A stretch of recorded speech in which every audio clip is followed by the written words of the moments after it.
قادری کر قادری رکھ قادریوں میں اٹھا، قدر عبدالقادر قدرت نما کے واسطے۔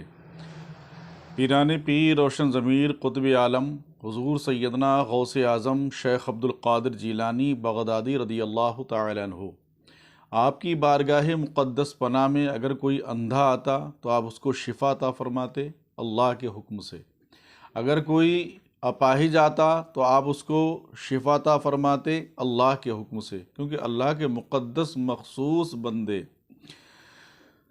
اور کیسا بھی لا علاج اور ایسا علاج جو کہ مہلک علاج، جو کہ کہیں بھی وہ صحیح نہیں ہو پایا ہو اور آپ کی بارگاہ میں آ جاتا تو آپ کی دعاؤں سے وہ صحیح ہو جاتا تھا۔ ایسی بہت ساری کرامتیں آپ کی مشہور ہیں اور مہلک مریضوں کو آپ کی بارگاہ میں آنے سے شفا مل جاتی تھی۔ چنانچہ مشہور واقعہ ہے کہ بغداد کے مشہور تاجر غالب، ابو غالب نے آپ کو دعوت پیش کی کہ حضور میرے یہاں آج کھانا تناول فرما لیجئے۔ جب آپ اس کے مکان پر پہنچے تو عراق کے بڑے بڑے علماء اور بڑے بڑے مشائخ اعظام تشریف فرما تھے۔ کس کے یہاں؟ ابو غالب کے یہاں پہ۔ انواع و اقسام کے کھانے دسترخوان پہ چنے گئے، پھر لوگوں نے ایک بند ٹوکرا لا کر مہمانوں کے سامنے رکھ دیا۔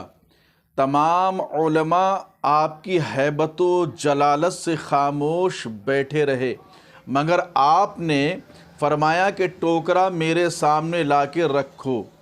جب ٹوکرا آپ کے سامنے لا کے رکھا گیا تو اس میں ابو غالب تاجر کا اندھا اور فالج زدہ لڑکا بیٹھا ہوا تھا۔ اسی ٹوکرے کے اندر ابو غالب نے جو آپ کو دعوت دی تھی، دعوت میں جو بلایا تھا، لیکن نیت کیا تھی کہ میرا بچہ اندھا ہے، فالج زدہ ہے، آج میرے یہاں غوث اعظم رضی اللہ تعالیٰ عنہ تشریف لا رہے ہیں۔ حضور غوثیت مآب رضی اللہ تعالیٰ عنہ نے سمجھ لیا کہ اس دعوت کا مقصد یہی ہے کہ اس بچے کو علماء مشائخ کے سامنے دعا کے لیے پیش کیا جائے۔ چنانچہ حضور غوث اعظم رضی اللہ تعالیٰ عنہ نے اس بچے کو دیکھ کر فرمایا، قم باذن اللہ معافی، یعنی اے لڑکے خدا کے حکم سے شفا یاب ہو کر کھڑا ہو جا۔ آپ کا یہ فرمانا تھا کہ لڑکا بینا ہو گیا، لڑکا تندرست ہو گیا، لڑکا بالکل صحیح سالم ہو گیا، اور یہاں تک کہ آیا کہ لڑکا وہ فوراً دوڑنے لگا، بھاگنے لگا۔ آپ کی یہ کرامت دیکھ کر مجلس میں ایک شور برپا ہو گیا اور حضور غوث اعظم رضی اللہ تعالیٰ عنہ خاموشی کے ساتھ اٹھ کر بغیر کھانا کھائے اپنی خانقاہ مقدسہ میں تشریف لے گئے۔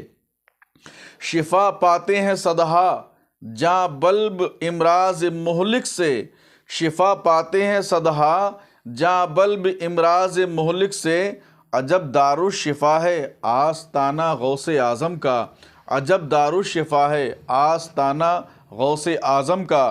یہ حضور غوث اعظم رضی اللہ تعالیٰ عنہ کی شان مبارکہ ہے کہ آپ کے سامنے اگر مردہ لایا جاتا تو آپ اس کو زندہ فرما دیتے، کیونکہ اللہ کے مخصوص بندے، اللہ کے محبوب بندوں کی شان یہی ہوا کرتی ہے۔ اسی لیے اللہ تبارک و تعالیٰ نے قرآن عظیم فرقان حمید کے اندر ارشاد فرمایا، الا ان اولیاء اللہ لا خوف علیہم ولا هم یحزنون، بے شک اللہ کے ولیوں کو نہ کوئی خوف ہے نہ غم ہے۔